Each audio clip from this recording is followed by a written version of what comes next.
The assets and liabilities of a firm always undergo changes in their value due to various reasons, like a decrease in value due to wear and tear, or an increase in value due to appreciation or demand, etc.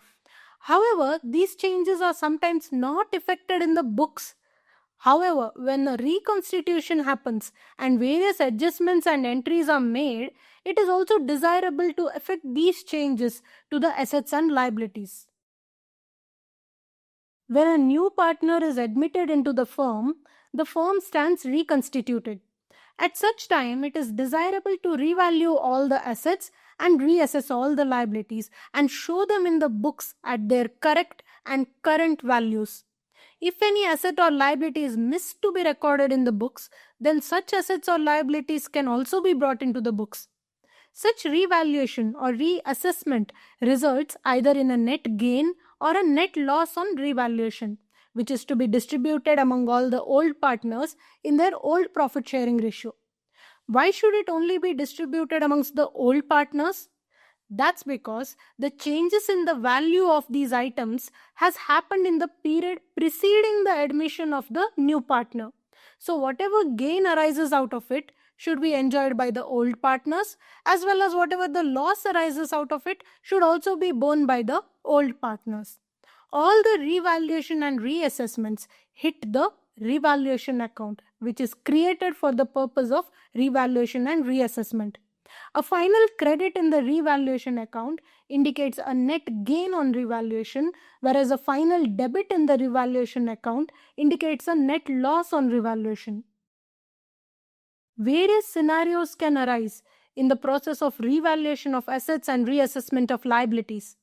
There can be a change in the value of assets, which may be an increase or a decrease. There can be a change in the value of liabilities, which may be an increase or a decrease.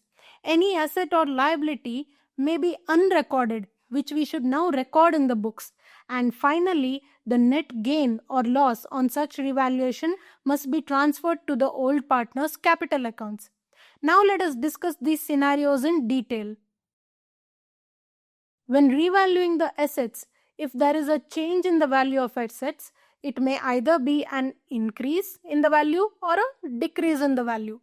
When there is an increase in the value of assets, such increase is recorded by giving a debit to such asset account, since debit increases the value of assets, and giving a corresponding credit to the revaluation account. On the other hand, when there is a decrease in the value of assets, such decrease is recorded by giving a debit to the revaluation account and crediting to such asset account, since credit decreases the value of assets.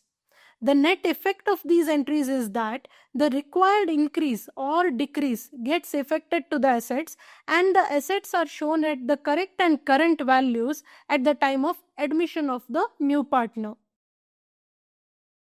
When reassessing the liabilities, if there is a change in the value of liabilities, it may either be an increase in the value or decrease in the value.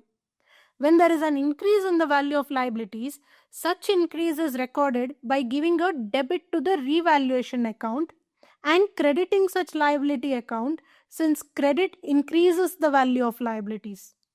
On the other hand, when there is a decrease in the value of liabilities, such decrease is recorded by giving debit to such liability account, since debit decreases the value of liabilities, and giving a corresponding credit to the revaluation account. The net effect of these entries is that the required increase or decrease gets effected to the liabilities, and the liabilities are shown at the correct and current values at the time of admission of the new partner. When any asset or liability has been missed out and remains unrecorded in the books of the firm, then in the process of revaluation, all such unrecorded items must be recorded and brought into the books of the firm. For recording an unrecorded asset, the asset account is debited and the corresponding credit is given to the revaluation account, thereby getting such assets into the books of the firm. For recording an unrecorded liability, the liability account is credited and the corresponding debit goes to the revaluation account, thereby getting such liability into the books of the firm. The net effect of the above entries is that Any unrecorded item gets recorded in the books of the firm, and the books are updated to include all the missed out items.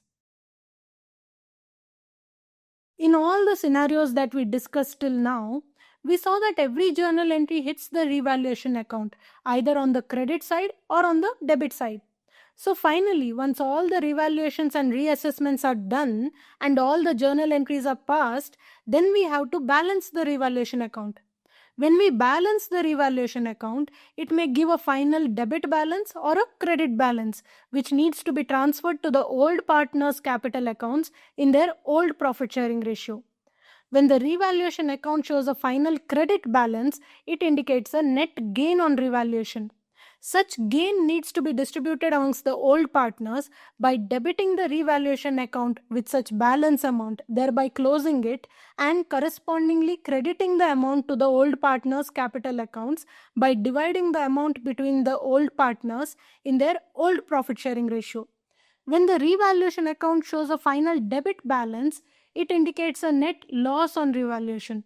Such loss needs to be borne by the old partners by debiting such loss amount to the old partners' capital account by dividing the amount between the old partners in their old profit sharing ratio, and correspondingly crediting the revaluation account with such loss amount, thereby closing it.